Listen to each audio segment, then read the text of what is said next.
Welcome back to the Junk Room, everybody. It's me, the Junkman, coming back at you for a noon video. That's right, 2 videos a day at noon and 8 Eastern time. So let's get on with it. I don't know about you guys. Growing up in the 80s, watching the classic movies of the 80s that we grew up with, a lot of times I would see a movie I really liked and I would see some side characters. Maybe they only had, 5 minutes in the movie. Maybe they were in a lot of the movie. But anyway, wasn't the main character. And I would think, I would like to see a spinoff of that character.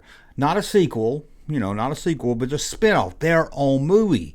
And I started thinking, I said, let me come up with 10 of them I would have loved as a kid if they made a spinoff of them.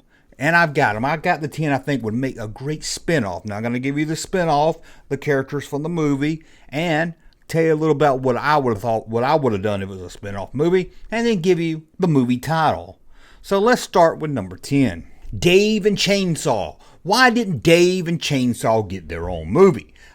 Okay, for the few people who are saying, who is Dave and Chainsaw? Well, some people grew up on Cheech and Chong. Then later, some people grew up on Jay and Silent Bob. Well, I grew up on Dave and Chainsaw. Movie reviewers from the movie Summer School, starring Mark Harmon.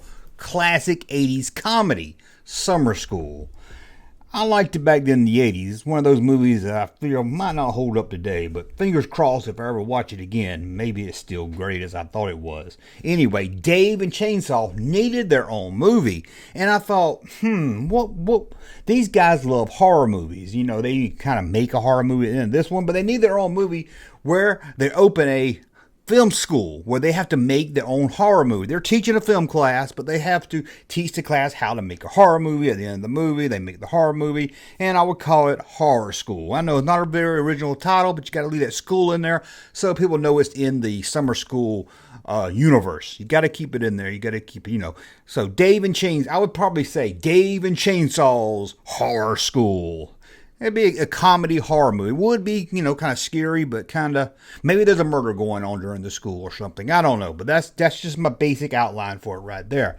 Number 9, and I'm sorry I forgot this character's name, so I'm just going to refer to him as the sheriff. He was played by Brian Dennehy in First Blood. I know you're going to tell me in the comment section his name.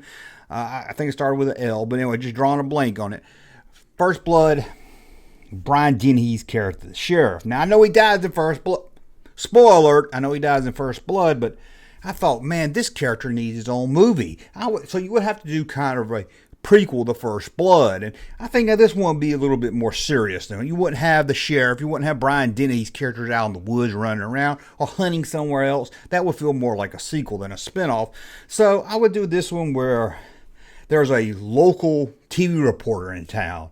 And that local TV reporter, probably a female, I think I'll make it a female, discovers there's some corruption between Sheriff Brian Dennehy and a local senator. They're both running to be sheriff of this small town. Now, of course, Brian Dennehy character wants to be the sheriff so he can do right for this town. But this local ex-senator guy is just trying to get his fingers in there so when he can pay off some of his buddies up in Washington. And they discover that, and it's a whole thing. And I would call it Sheriff's Honor. That's what I would call this one, Sheriff's Honor. It would be kind of a lot different from, kind of like, you had, what was that show, Mary Tyler Moore comedy, and then they spun it off. Her boss had her own show, Lou Grant, but it was serious, which is kind of weird. That's kind of what I think I would go for here. Yeah, this would be more like aimed for maybe a Best Picture nominated film or something. Where are we at now? Number 8. And these aren't in really kind of order right here. But here's one that everyone's going to say, yeah, I want to see that one. It kind of sets it up in the film. Marcus Brody from the Indiana Jones series. It's mostly from Last Crusade because they mentioned it there where he got lost in his own museum. And when I heard that, I said, that's what I need. I need a spinoff movie. Marcus Brody. The whole movie about him being lost in his museum. What museum was it? How big was it? Why was he lost? What was he looking for? What was going on? And I think it should be called Martys Maze. That's what I would call it, Martys Maze. Maybe a kind of a romantic comedy, maybe also, maybe he's in there with some woman that works at the museum or something that he's almost fallen in love with. I think that'd be really good. They should have done that one. Now, number 7, although these aren't really in order, I just numbered them, but number 7. Remember Tackleberry? Everybody, I just have to say Tackleberry. Yeah, Tackleberry, you know what I'm talking about. Tackleberry from the Police Academy movies. Now, I would do this set before, this is my mind frame of the first movie. I know he's in all the other ones, but let's say after the first movie he quits being a police. I think they should have done a spinoff right there, gave him his own movie, where this time instead of being a police officer, he quit the police academy and he joined the army. Wouldn't you want to see that? Tackleberry in the army. That's a good name for the title right there. I should have just said that. Tackleberry in the army. That's good.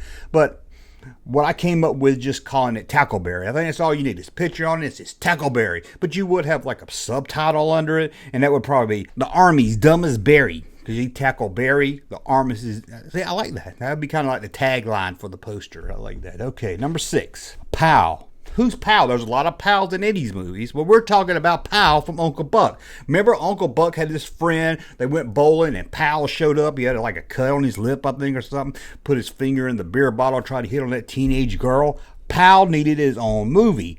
And I think in this movie it would be about Pal. He gets in some kind of trouble where he has to win this local bowling championship or the mob's gonna kill him.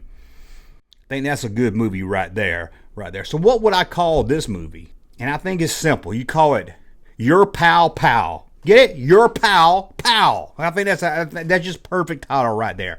Okay, number 5. We're going to go Ferris Bueller. Now, I had a few in Ferris Bueller I could have done, but I wanted to just stick with one. So, you remember those 2 car garage attendants that take the Ferrari when Ferris and Cameron and all them, they're off on their own adventure? They need their own movie.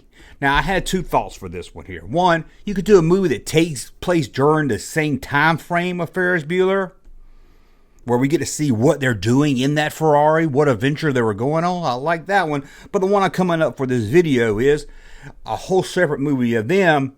It's a cross-country adventure. And then in like every other state, they have to steal a car. They have to act like they work for a group, they don't have any money to buy gas, so they drive it. Let's say they leave Florida, they get all the way to, Alabama, they're out of gas. So they have to act like they work for this other garage center and everything. They take this other car, maybe learn something about the car owner there. And maybe on that way they can run into Ferris Bueller and Cameron and them on their way while they're trying to get cross country. I think that would be very cool. And I would call this one Professional What?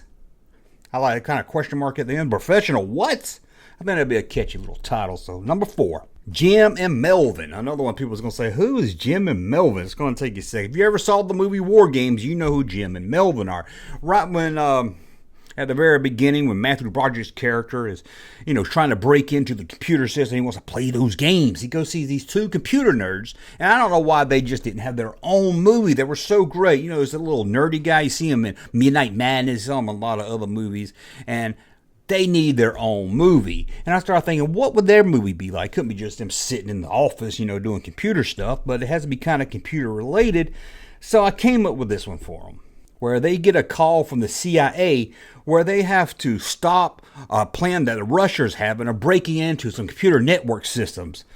It's kind of like a Cloak and Dagger type movie. And I would call this one here Secret Tricks. I think that'd be a good one, Secret Tricks. Or maybe I might call it Backdoor. I like that one too, Backdoor. But that sounds kind of like a porn, so I'm not. Probably Secret Tricks. Yeah. Number 3. And I know I'm going to pronounce this one wrong. Nakatomi Plaza? Anyway, this is the big towers that's in Die Hard. What, Junkman, you gonna do a spin-off movie about those towers? Yes, a prequel. I think we need to do a prequel of this. Hear me out before you judge. Hear me out. Here's what I think this one's gonna be about. It's about a building inspector that believes the building, the new plaza they're building, is unsafe. And you got all these monies from the people that own the building, and they're like, we're coming in. You got the city leaders are like, hey, that plaza's going up. It means a lot for this community. It's going to get me reelected. Those buildings are going up. And you have the local guy, the local building inspector, like, it's not on good land or something. I think that'd be really, really good. And I would just call it The Plaza and show the buildings on the poster, The Plaza. Anyway, I think that'd be a good little prequel right there. A little different and everything. But tell me what you think about that one. Number 2. Detective Rosewood. What is this? You're saying, who is this? Well, he was a detective in Beverly Hills Cop, played by Judge Reinhold. Now, I know what you're thinking. You say it's going to be a buddy cop thing. It's him and his other detective friend. No, I thought that'd start with, but no, Judge Reinhold's character, Rosewood, needs his own movie. He needs his own, get away from the other guy. He needs a poster. He needs Judge Reinhold. Judge Reinhold can carry a film even to this day. He doesn't need anybody else. So you take Detective Rosewood, but now he's got a new job. He's working Secret Service for the president. And, you know, the president's probably some kind of wacko guy, he's gets into a lot of trouble maybe or something. You know, he always a dead hooker turns up at the White House or something, and the Rosewood's got to, keep it out of the press and everything. I think that'd be very good. And I would call this one Rosewood's Cover. That's what I would call this one, Rosewood's Cover. I like that. So that leaves me with number one. I think this might be the best on the list. I'll let you decide. This one I think we definitely needed in the 80s, and I can't believe we didn't get it. Booger. I don't even think I have to explain who Booger is, but I will for anybody out there that's not really sure. Revenge of the Nerds. He's from Revenge of the Nerds. He's in the sequels too. Booger, he's got like the burp and everything.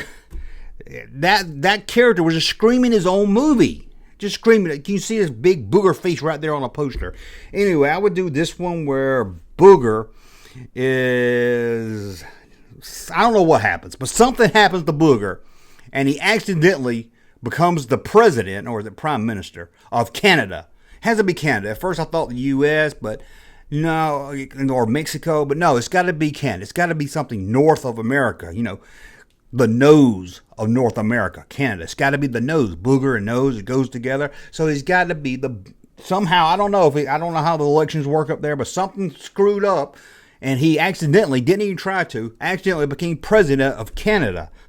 I gotta see that movie. And I would call that Booger Up North. I think that would be a good name for it, Booger Up North. And maybe you have his face, in the poster, and he's trying to look all, like a president and everything. He's got his suit on, but he's got that big old messy hair fro, and maybe you put a booger in his nose or something, and it says Booger Up North. You could put a booger in his nose that's shaped like Canada. Hey, if you're the guy that plays Booger, give me a call. I think me and you can work out a good movie with this one. I like this one. Let's see. Maybe the tagline can be something like, you never know who they'll pick up north, or you'll never know what you'll pick up there. Something, something. So tagline's got to be something about picking. And Booger, I tell you, I love this one here.